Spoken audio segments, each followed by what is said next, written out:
রাধে রাধে। যখন আমরা ফ্রিবিজের কথা বলি, অক্সফোর্ড ডিকশনারি অনুসারে এর জন্ম 1920 দশকের সময়ে হয়েছিল। রাজনীতির ক্ষেত্রে এর অর্থ বোঝায় ভোট প্রাপ্তির জন্য কোনো কিছু দেওয়া। 2022 সালের জুন মাসে আরবিআই দ্বারা পাবলিশ একটি বুলেটিন অনুসারে ফ্রিবিজ হলো পাবলিক ওয়েলফেয়ার মেজর, যা ফ্রিতে দেওয়া হচ্ছে। কিন্তু ওয়েলফেয়ারের এই পরিভাষা অনুসারে দেশের মধ্যে ফ্রিবিজের ইম্প্যাক্ট ভালোভাবে বোঝা যায় না। সরকার দ্বারা ফ্রিবিজ দেওয়া কোনো নতুন কথা নয়। রোমান রাজারা নিজের প্রজাদের ফ্রিতে খাবার সামগ্রী দিত এবং ভারত সরকারও ফ্রিতে আমাদের চাল দিচ্ছে। রোমান কালখণ্ডতে রোম রাজ্যে মানুষ বাড়ছিল, আবাদি বেশি পরিমাণে হচ্ছিল, মানুষ খাবার না খেতে পেরে মারা যাচ্ছিল এবং পরিষ্কার পরিচ্ছন্নতার কোনো সুযোগ সুবিধা ছিল না। তখন মানুষরা এই পরিস্থিতির বিরুদ্ধে দাঙ্গা আরম্ভ করে দেয়। তখন রোমান রাজা এটা থামানোর জন্য প্রজাদের ফ্রিতে খাবার সামগ্রী এবং এন্টারটেনমেন্ট দিতে শুরু করে, অর্থাৎ পশুদের মধ্যে লড়াই, প্যারেড, ফেস্টিভ্যাল, সার্কাস, পশু দৌড় ইত্যাদি। এতটুকু জিনিস পেতেই মানুষরা শহরের মধ্যে হওয়া অব্যবস্থার প্রতি প্রশ্ন করা বন্ধ করে দেয়। মধ্যকালীন যুগে চার্চও ফ্রিতে ওয়েলফেয়ার প্রোগ্রাম চালাতো। অন্যদিকে ইসলামে জজহাতের কনসেপ্টের কারণে তাদের নিজেদের আয়ের কিছু অংশ দিয়ে দেওয়া আবশ্যক ছিল, যার প্রয়োগ কমিউনিটি বিস্তার করার জন্য করা হয়।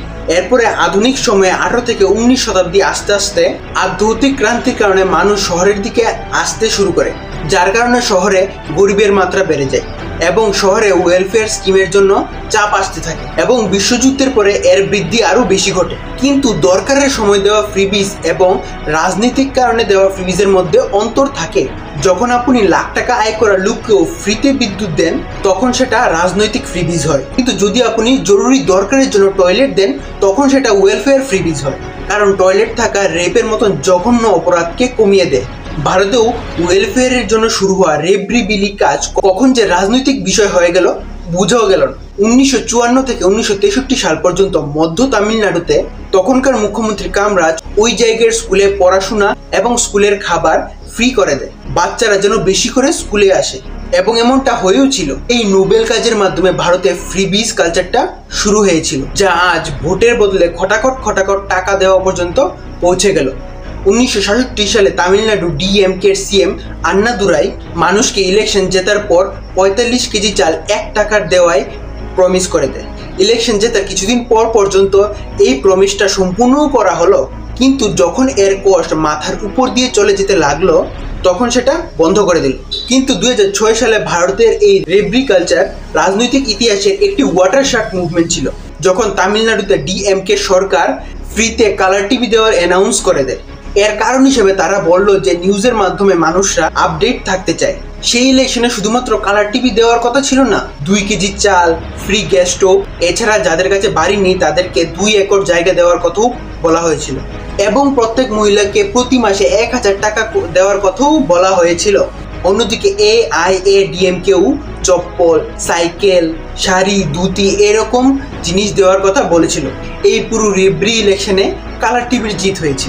সরকার গঠন হওয়ার পর সরকারি বাজেটে কালার টিভির যুগ হতে লাগলো এবং এক বছরে 750 কোটি টাকার সরকারি খরচ থেকে 25 লাখ ফ্রি টিভি বিলি করা শুরু হয়ে যায়। এটা সেই ইলেকশন ছিল যেখানে ভারতে বিনা দরকারে কেবলমাত্র ভোট পাওয়ার জন্য মানুষকে রেব্রি বিলি করার কালচার শুরু হয়ে যায় এবং এটাকে পাঞ্জাব, কর্ণাটক, অন্ধ্রপ্রদেশ, ছত্তিশগড় আরও অন্যান্য রাজ্যে ইমপ্লিমেন্ট করা শুরু হয়ে যায়। এটা ভারতের রাজনীতির সেই সময় ছিল যখন কোনো এক সময়ে রোমান্স রাজারা রাস্তায় ফ্রিতে সার্কাস দেখিয়ে শুরু করেছিল। এছাড়া কালার টিভির প্রমিস 2024 ইলেকশনেও হয়েছিল। 2008 সালে কর্ণাটকে যখন ইলেকশন হয় তখন 2 টাকা কেজি চাল, free TV, free gas, free বিদ্যুৎ এইসব প্রমিস করা হয়। 2013 সালের পর এই রাজনীতি নতুন আকার ধারণ করে, যখন ফ্রি বিদ্যুৎ, ফ্রি জলের সঙ্গে ফ্রি ওয়াইফাইও এই প্রমিসের মধ্যে এসে পড়ে। মহিলাদের ফ্রি বাস রাইড দেওয়া বহু রাজ্যে প্রমিস করা হলো আর এখন ইমপ্লিমেন্টও হচ্ছে এবং 2024 আসতে আসতে লোকজনের অ্যাকাউন্টে 1 লাখ টাকা দেওয়া পর্যন্ত প্রমিস এসে গেল কোনো কাজ ছাড়া। এই রেব্রি কালচার আপনাকেও বরবাদ করতে পারে, কারণ এই রেব্রি কালচার অন্যান্য বহু দেশকেও বরবাদ করেছে। কিভাবে সেটা আপনারা পরের পর্বে জানার চেষ্টা করুন। আজকের জন্য এতটুকু। যদি ভিডিওটা ভালো লাগে লাইক করবেন, শেয়ার করবেন, সাবস্ক্রাইব করবেন। আমার একটা ইনস্টাগ্রাম অ্যাকাউন্ট আছে, সেখানে গিয়ে ফলো করে দিবেন। ততক্ষণের জন্য ধন্যবাদ। Mayday, call karo weather is shifty. You think I'm fighting you like calm and chemo overhype. Boy finding attention like is finding Nemo. मेरे पेट में जाना है तेरी जर्नी, परवाह भी करेगा तू गर्मी. You're like Dalapino. कभी ना थकूं मैं कभी ना रुकूं मैं तुझे करूं डिसमेंटल. मन करे तो करूं मैं तुझे मैन हैंडल. पहले करना पड़ा